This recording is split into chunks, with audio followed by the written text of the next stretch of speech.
Hello students, কেমন আছো তোমরা? আশা করি সকলেই ভালো আছো। আজকে আমি আবার ক্লাস 7-এর তোমার পঞ্চম অধ্যায় টেক্সটের কিছু পড়া নিয়ে চলে এসেছি। আজকে হচ্ছে আমাদের বিষয় মুঘল সাম্রাজ্য। তো প্রথমে আমরা জানবো মুঘল কারা।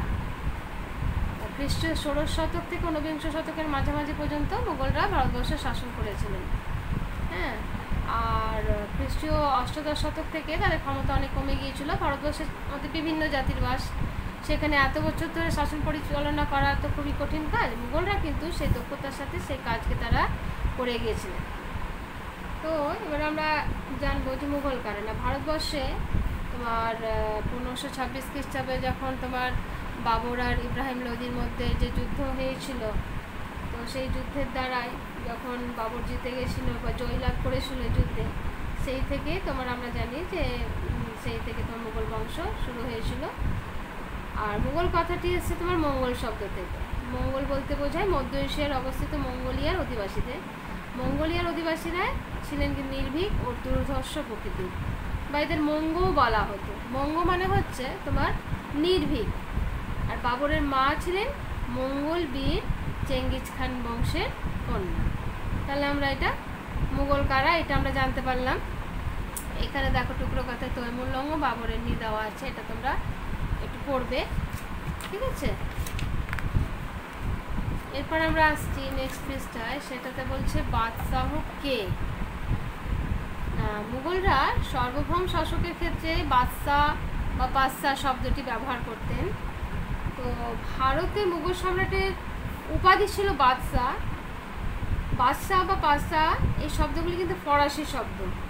হ্যাঁ, এর অর্থ হচ্ছে প্রভু বা শাসক বা সম্রাট।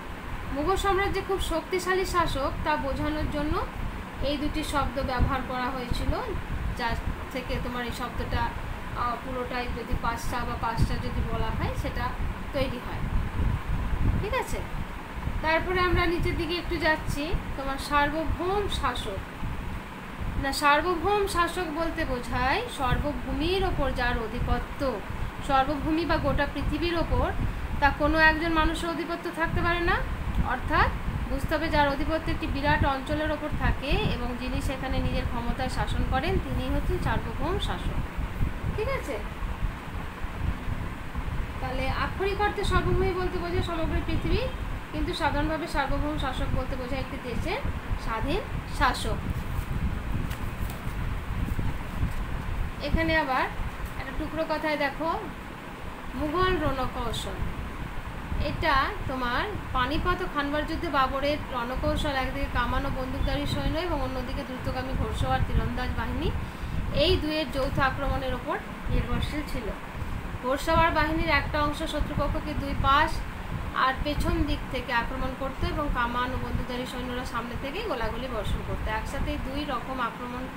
শত্রুপক্ষ যখন দিশাহারা তখন বাকি ঘোড়সওয়াররা সামনে থেকে আক্রমণ করে তাদের ছত্রভঙ্গ করে দিত। এই রণকৌশল ব্যবহার করে তুরস্ক অটোমান তুর্কি সেনাবাহিনী 1514 খ্রিস্টাব্দে জলদিরানির যুদ্ধে পারস্যদের শাশ্বতী সামাবিদের সেনাবাহিনীকে পরাস্ত করে। আবার অটোমানদের কাছে শিখে এই কৌশল অবলম্বন করে 1528 খ্রিস্টাব্দে জামের যুদ্ধে সাফাবিরা উজবেকদের হারিয়ে দেয়। তো এই রণকৌশলের দ্বারাই কিন্তু অনেক যুদ্ধে তারা জয় করতে পেরেছিল।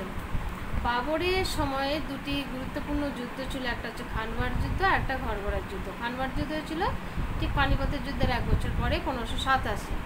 মেওয়ারের রানা সংগ্রাম সিং এর নেতৃত্ব দিয়েছিলেন। যুদ্ধ শুরু হওয়ার আগে বাবর মুঘল যোদ্ধাদের বলেন এই যুদ্ধ তাদের ধর্মের লড়াই, তারা হলেন ধর্মযোদ্ধা বা গাজী। আসলে এভাবে তিনি সকলকে কি করার মানে জোটবদ্ধ করার চেষ্টা করেছিলেন, ঠিক আছে? এইভাবে তিনি মানে এই যুদ্ধ পরিচালনা করেছিলেন। পরেরটা আছে ঘরঘরার যুদ্ধ, যেটা হয়েছিল 1529 খ্রিস্টাব্দে। আফগানদের বিরুদ্ধে বাবর এই যুদ্ধ করেন। আফগানদের সঙ্গে যোগ দিয়েছিলেন বাংলা শাসক নসরাত শাহ। এই যুদ্ধে জিতলেও বাবর বিহারে পাকাপাকি অধিকার কায়েম করতে কিন্তু পারেননি। এরপরে তোমার মুঘল উত্তরাধিকার নীতি সম্পর্কে যখন আমরা পড়ছি, এখানে জানতে পারছি যে বাবরের সঙ্গে তার সামরিক অভিজাতদের পারিবারিক এবং বংশগত যোগ ছিল। শাসক শ্রেণীর সঙ্গে অভিজাতদের এই যোগ মুঘল শাসনের এক অন্যতম বৈশিষ্ট্য ছিল। বাবরের পুত্র হুমায়ুনের আমলে কিন্তু এই যোগ অনেকটাই আলগা হয়ে পড়েছিল। তার দুঃসময়ে ভাইরাও তাকে কিন্তু সাহায্য করেনি। আর তৈমুরীয় নীতি মোতাবেক উত্তরসূরিদের মধ্যে যে অঞ্চল ভাগ করার প্রথা ছিল, হুমায়ুন কিন্তু তা মানেননি। বাবরও শাসক হিসেবে হুমায়ুনকেই মনোনীত করেছিলেন। হুমায়ুন সাম্রাজ্যের শাসনভার নিজের হাতে রেখেছিলেন, ভাইদের কেবল কিছু অঞ্চল দিয়েছিলেন। সরাসরি শাসনের দায়িত্ব না পাওয়ার তারাও সাম্রাজ্য রক্ষা করার তাগিদ অনুভব করেননি, তাই শেষমেশ একজোট হয়ে আফগানদের বিরুদ্ধে মুঘল বাহিনী জয় হতে পারেনি। ঠিক আছে, এরপরে আমরা এখানে যদি চলে যাই, শেরশাহের সংস্কার। শেরশাহের সংস্কার, তিনি অনেক কিছু কাজ করেছিলেন। হ্যাঁ, শাসন পরিচালনা রাজস্ব ব্যবস্থার শেরশাহের সংস্কার অন্যতম এখানে লক্ষ্য করি আমরা। শেরশাহ কৃষকদের কি দিতেন? পাট্টা। সরকার থেকে কৃষকের নাম, জমিতে কৃষকের অধিকার এবং তাকে কত রাজস্ব দিতে হবে ইত্যাদি লিখে যে দলিল কৃষককে দেওয়া হতো তাকেই পাট্টা বলা হয়। শেরশাহ কৃষকদের পাট্টা দিয়েছিলেন। আর কবুলিয়ত, কবুলিয়ত মানে পাট্টার বদলে কৃষক নির্দিষ্ট রাজস্ব দেওয়ার কথা কবুল করে যে দলিল সরকারকে দিত তাকে কবুলিয়ত বলা হয়। শেরশাহ কৃষকদের কাছ থেকে পাট্টার বদলে কবুলিয়ত নিতেন। ঠিক আছে, এরপরে তিনি আরও করেছিলেন অনেক কাজ, সড়কি আজম। শেরশাহ বাংলার সোনারগাঁ থেকে পেশোয়া পর্যন্ত একটি সড়ক সংস্কার করেন, এটি সড়কি আজম নামে পরিচিত। পরবর্তীকালে এর নাম হয়েছিল গ্র্যান্ড ট্রাঙ্ক রোড। তারপরে তিনি আরও করেছিলেন, শেরশাহ সামরিক বিভাগে দাগ ও হুলিয়া ব্যবস্থা চালু করেছিলেন। দাগ বলতে বোঝাতো কি? একটি বিশেষ লোহার চিহ্ন গরম করে ঘোড়ার গায়ে ছাপ দেওয়া হতো, সেটাকে দাগ বলা হতো। হুলিয়া কি না, হুলিও বলতে বোঝায় সৈনিকদের ঠিকানা সহ তার দৈহিক বিবরণ লিখে রাখা। হ্যাঁ, সেটাকে বলা হতো হুলিয়া। ঠিক আছে,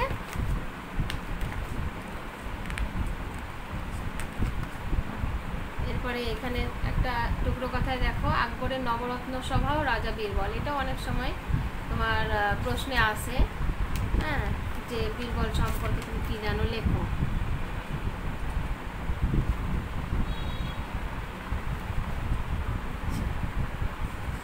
এরপরে তোমার আকবর, তারপরে চলে আসি আমরা নিচের দিকে একটুকু, যে আকবর শুধু যুদ্ধ জয়ের মাধ্যমে শাসন প্রতিষ্ঠা করেননি, তিনি চেয়েছিলেন স্থানীয় শাসকদের মুঘল দরবারে গুরুত্বপূর্ণ পদও দিতে। স্থানীয় মানুষের কাছে কেবল আক্রমণকারী হিসেবে চিহ্নিত হয়ে তিনি থাকতে চাননি। মুঘলরা উত্তর ভারত জয় করে দাক্ষিণাত্যেও পৌঁছে গিয়েছিল। এদিকে আবার উত্তর পশ্চিম সীমান্তবর্তী অঞ্চল যেমন কাবুল, কাশ্মীর, কান্দাহার, সিন্ধু প্রদেশ এবং পূর্ব বেলুচিস্তানও মুঘলদের শাসনের আওতায় চলে আসে। আচ্ছা, তারপরে একটু নিচে যখন আসছি, আকবরের মৃত্যুর সময় ভারতবর্ষের বিরাট এলাকা মুঘলদের দখলে চলে এসেছিল, তবে তার বাইরে দক্ষিণ ভারতের বিরাট অঞ্চল, উত্তর পূর্ব ভারতের মুঘলদের অধিকার তখনও সেখানে মানে সঠিকভাবে হয়নি বা বলবৎ হয়নি। বাংলায় মুঘলরা সামরিক সাফল্য পেলেও তার ভিত্তি ছিল নড়বড়ে। সেখানে আফগানদের পুরোপুরি হারিয়ে মুঘল শাসন ভালোভাবে প্রতিষ্ঠা করতে আরও বেশ কয়েক বছরও লেগে গিয়েছিল। তারপরে আকবরের ছেলে উত্তরসূরি জাহাঙ্গীরের সময় যখন আমরা আসি, তখন বাংলার স্থানীয় কিছু জমিদার ও আফগানরা মুঘলদের বিরুদ্ধে 12 বার বিদ্রোহ করেছিল। এই বিদ্রোহীরাই একসঙ্গে তোমার 12 ভূঁইয়া নামে কিন্তু পরিচিত। ঠিক আছে, এই 12 জন ধনী ও প্রতাপশালী জমিদার নিজেদের এলাকায় স্বাধীনভাবে রাজত্ব করতেন, তাদের 12 ভূঁইয়া বলা হতো। এদের মধ্যে বিখ্যাত ছিলেন প্রতাপাদিত্য, চাঁদ রায়, প্রতাপ রায়, কেদার রায়, ঈশা খান প্রমুখ। এদের মধ্যে প্রতাপাদিত্য ছিলেন সবচেয়ে বেশি শক্তিশালী। অনেকে বলেন এদের সংখ্যা 12 জনের বেশিও ছিল।